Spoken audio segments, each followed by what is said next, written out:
কিমান 432 যোৱা বছৰ মাত্ৰ 200 আছিলে তাৰপিছত বাঢ়িলে বহুত আৰু চেষ্টা কৰিলে আৰু ওলাব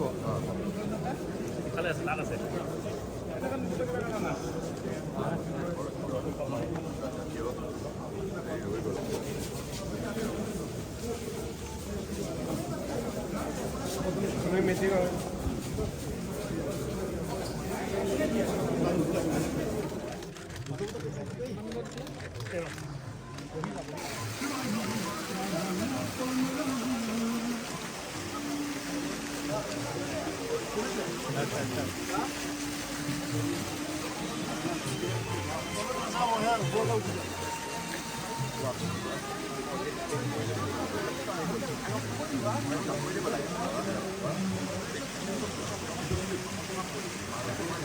এই ৰাস্তাত আমি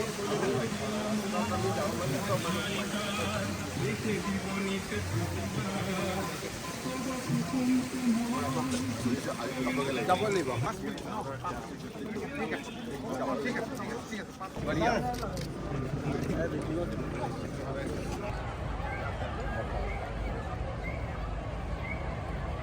কিমান হয়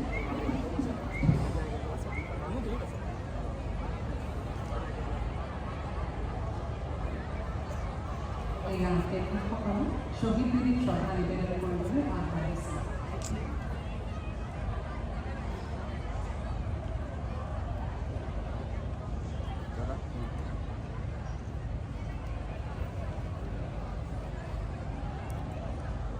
পৰিবহণ আৰু জলপথ বিভাগৰ মাননীয় মন্ত্ৰী শ্ৰী সৰ্বানন্দ সোণোৱাল আমাৰ মাজত উপস্থিত হোৱা আমি নথৈ আনন্দিত হৈছোঁ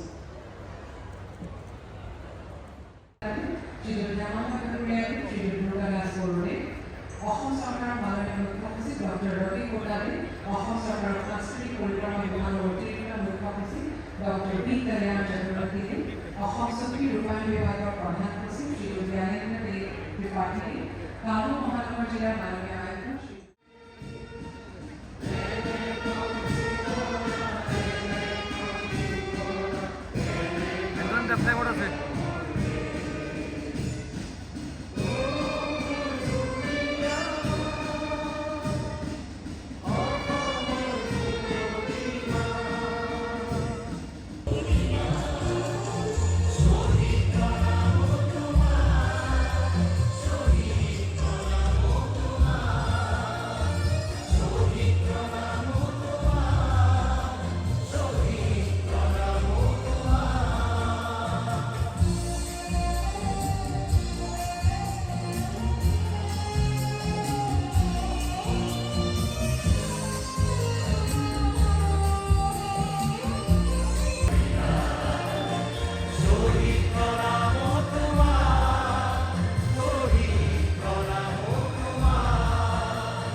আমি আশা কৰিছোঁ যে ৰাইজৰ সহযোগিতাৰে অনেক দিনত আমি সকলোখিনি কাম অসম আন্দোলনৰ যি ফল ভোজ অসম চুক্তি আদি ৰূপায়ণ কৰিবলৈ সক্ষম হ'ম নতুন প্ৰভাতৰ গান গোৱাৰ বাবে অসমীয়া জাতিয়ে 10 ডিচেম্বৰৰ দিনটোত সংকল্প গ্ৰহণ কৰে সংযোগ কৰি অগ্নি সংযোগ কৰি তাক চিৰদিনৰ বাবে অসমৰ মাটিত অক্ষয় বন্তি ৰূপে জীয়াই ৰখাৰ সংকল্প হাতত লৈছিলে আত্মসমৰ্পণ কৰিবলৈ ঠিকা নাই আৰু আমি আত্মসমৰ্পণ নকৰোঁ আৰু শেষ দিনটোলৈকে আমি যুঁজিম আৰু যুঁজি আমি জিকিম এই বজ্ৰ কঠোৰ সংকল্পই আমাক সদায় প্ৰেৰণা যোগাই যাব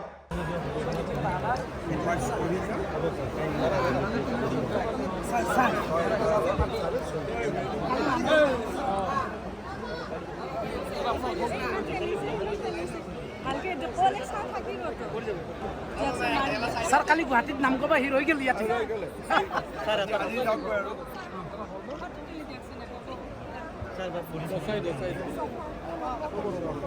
ফটো পালে নে না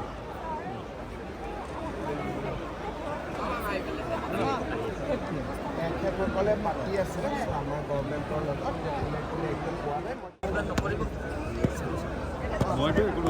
চবেই চাইছে ভালেই হোৱা বুলি কৈছে অকণমান কাম আৰু বাকী আছে উঠাই দি আছে চাউল বহুদিন উঠা নাই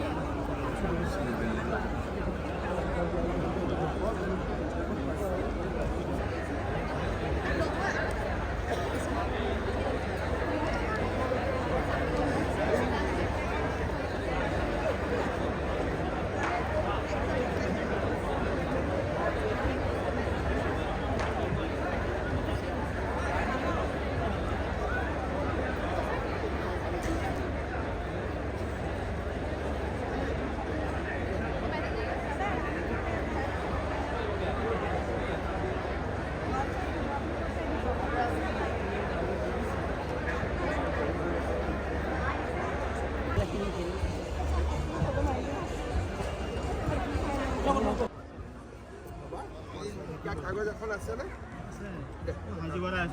প্ৰশান্ত এই কাগজ লওঁ হেণ্ডিকেপ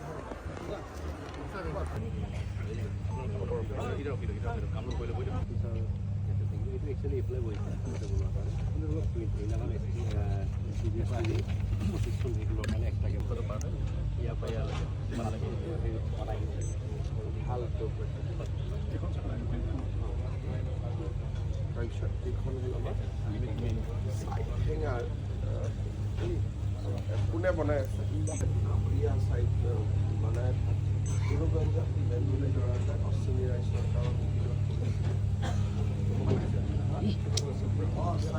ছাইডটো ধৰিবই নোৱাৰে একদম ওখ পাপু বুলি ল'ৰা মানে গুৰুগঞ্জত কৰিছে ইহঁতৰ লগত কোনো কম্পেৰিজনে নহয় মানে একদম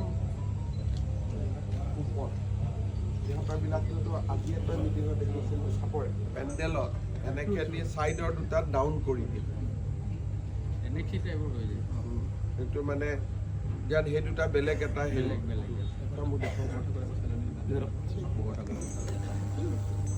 এইটো হ'ল আমাৰ ষ্টেজ এইটো মেইন ষ্টেজ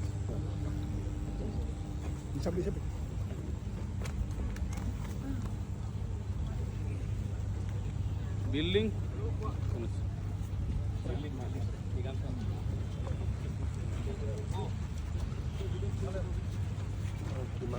কিমান স্কোৱাৰ ফিট লৈছোঁ আমি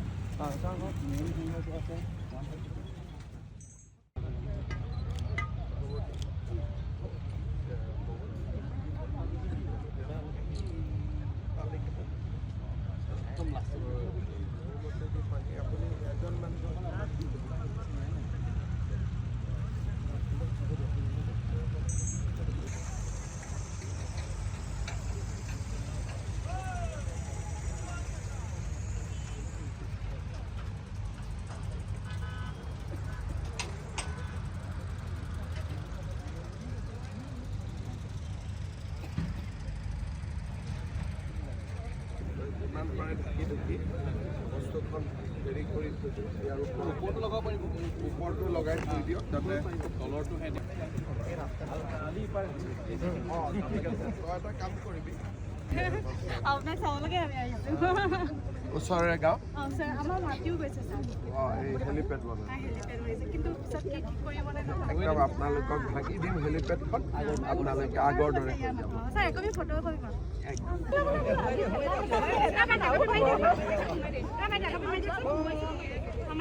ভণ্টি মা এই ভণ্টি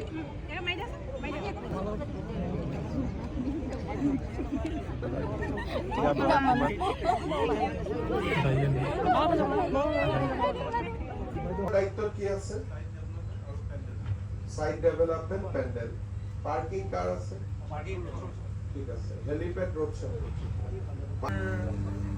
100 হল হেৰি থাকিব আৰু ছাৰ আমাৰ এতিয়া ডেজিগনেটেড ছাৰ যিবিলাক ৱৰ্কাৰ আৰু ছিকিউৰিটি পাৰ্চনৰ কাৰণে যিখিনি কেম্প হৈছে ছাৰ তাত আমি কাইলৈৰ পৰা কৰিলে তাতো ছাৰ 100 মানে 580 মান এতিয়ালৈকে হৈছে ছাৰ বিজুস এটা কথা মনত ৰাখিবি ট্ৰান্সপৰ্টৰ মানে এটাকে মানে সেই প্ৰপৰ্চনত ছাৰ আমাৰ যিটো নন ছাৰ সেই ধৰণে ছাৰ অলৰেডি কাম নুমলীগড় তেনেকৈ আছে একজেক্টলি ছাৰ একজেক্টলি আৰু তাতকৈ খালি এডিশ্যনেল ইয়াত হৈছে ছাৰ আমাৰ যিখিনি ছিকিউৰিটি হেৰিবিলাক ইয়াত ছাৰ মানে টেম্পৰেৰী হেৰি এইবিলাকত হৈছে কলেজ অডিটৰিয়াম যিবিলাক হৈছে ছাৰ আৰু মেইনলি পুলিচ আৰু হেৰি সেইখিনিৰ কাৰণে আমি এডিশ্যনেল কৰিছোঁ।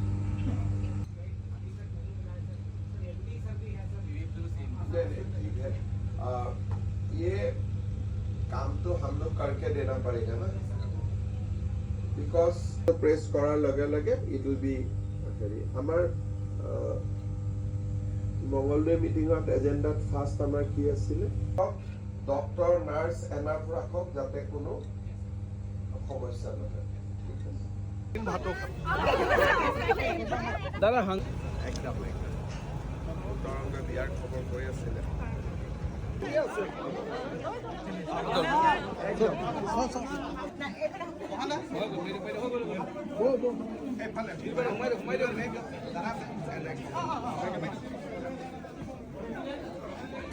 विद सर्वाः स्वस्ति नः पूषा विश्ववेदाः स्वस्ति नस्तारिष्टो वरिष्ठनेमिनो बृहस्पति ददातु।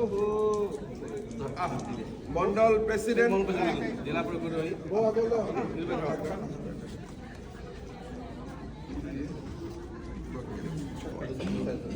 বহক।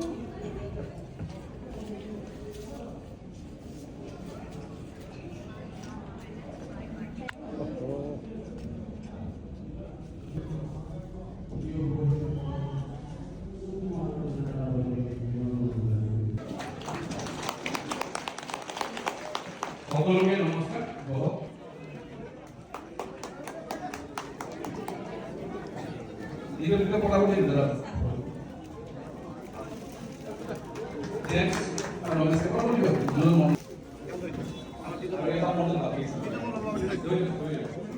সরকারের সম্মানীয় মন্ত্রী প্রশান্ত ফুকন ডাঙরিয়া, আমার মাজত উপস্থিত অসম সরকারের সম্মানীয় মন্ত্রী পীযুষ হাজৰিকা ডাঙৰিয়া, সম্মানীয় বিধায়ক তৰংগ গগৈ ডাঙৰিয়া আৰু আমাৰ দুলীয়াজানৰ বিধায়ক তেৰছ গোৱালা ডাঙৰিয়া, নাহৰকটীয়া সমষ্টিৰ তিনিওগৰাকী মণ্ডল সভাপতি আৰু বিভিন্ন দলীয় দায়িত্বত থকা কাৰ্যকৰ্তা বন্ধু বান্ধৱীসকল, প্ৰচাৰ দল পৰিচালনা এই গোটেইবোৰ আমাৰ দলৰ কাৰ্যালয়ৰ পৰা হ'ব লাগে। এটা ডাঙৰ তাৎপৰ্য আছিলে যে গুৱাহাটীত আমি আজি কেন্দ্ৰীয়ভাৱে শ্বহীদসকলৰ স্মৃতিত এটা ডাঙৰ স্মাৰক নিৰ্মাণ কৰি উলিয়াইছো। অসম আন্দোলনৰ প্ৰথমগৰাকী শ্বহীদ খৰ্গেশ্বৰ তালুকদাৰ 1979 চনত তেখেতে প্ৰাণ আহুতি দিছিল। সমগ্ৰ বিত্তীয়ভাৱে ইমান শক্তিশালী নহয় যে আমি সাৰ কাৰখানা নিৰ্মাণ কৰিবৰ বাবে আমাক 12,000 কোটি টকা লাগিব। তাৰ 40% দায়িত্ব ৰাজ্য চৰকাৰে ল'ব। কিন্তু নাহৰকটীয়া নামৰূপৰ ৰাইজক সন্মান জনাই আমি যথেষ্ট কষ্ট হ'লেও ৰাজ্য চৰকাৰে ইয়াৰ 40% আমি অংশীদাৰিত্ব লৈছো। আজি প্ৰায় 4,000 কোটি টকা ৰাজ্য চৰকাৰে ইয়াক খৰচ কৰিব লাগিব। 6,000 কোটি টকা ভাৰত চৰকাৰৰ বিভিন্ন সংস্থাই খৰচ কৰিব। বহুদিনীয়া প্ৰত্যাশা নাহৰকটীয়া সমষ্টিৰ ৰাইজৰ, নামৰূপৰ ৰাইজৰ বহুদিনীয়া প্ৰত্যাশা তেখেতে পূৰ্ণ কৰিব। অসমৰ উদ্যোগীকৰণৰ এটা নতুন মাইলৰ খুঁটা স্থাপন কৰিব। মই আশা কৰিম যে আপোনালোকে 20 তাৰিখে আমি ইয়াতে আমাৰ য'ত সভাস্থলী হ'ব তাৰ চাৰিওফালে চাকি বন্তি জ্বলাই আমি মোদী ডাঙৰীয়াক 21 তাৰিখৰ কাৰণে আমন্ত্ৰণ কৰিম। আৰু 21 তাৰিখে আমি সকলোৱে প্ৰতিগৰাকী মানুহ, প্ৰতিগৰাকী মহিলা, প্ৰতিগৰাকী পুৰুষ আমাৰ সমষ্টিটোৰ সভাত উপস্থিত থাকিম।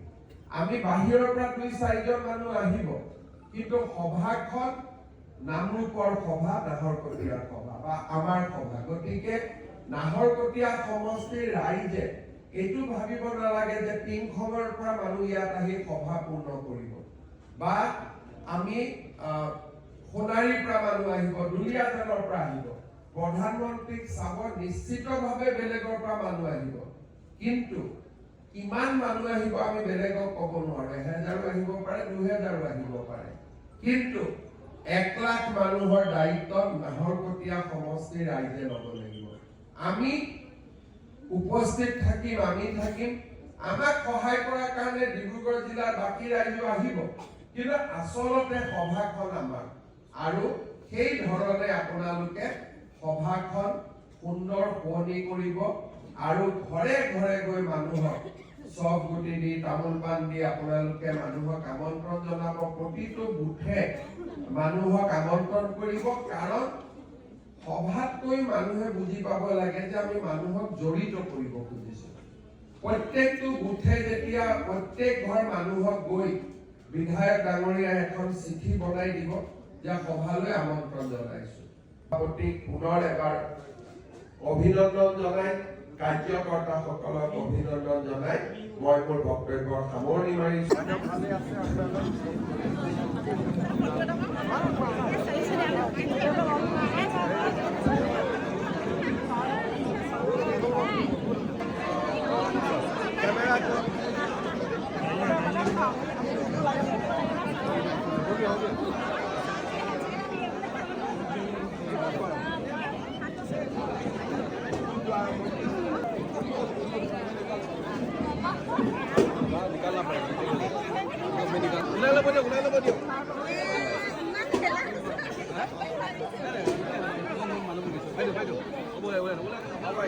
মুকলি কৰি দিয়ক, মুকলি কৰি দিয়ক, মুকলি কৰি দিয়ক, মুকলি কৰি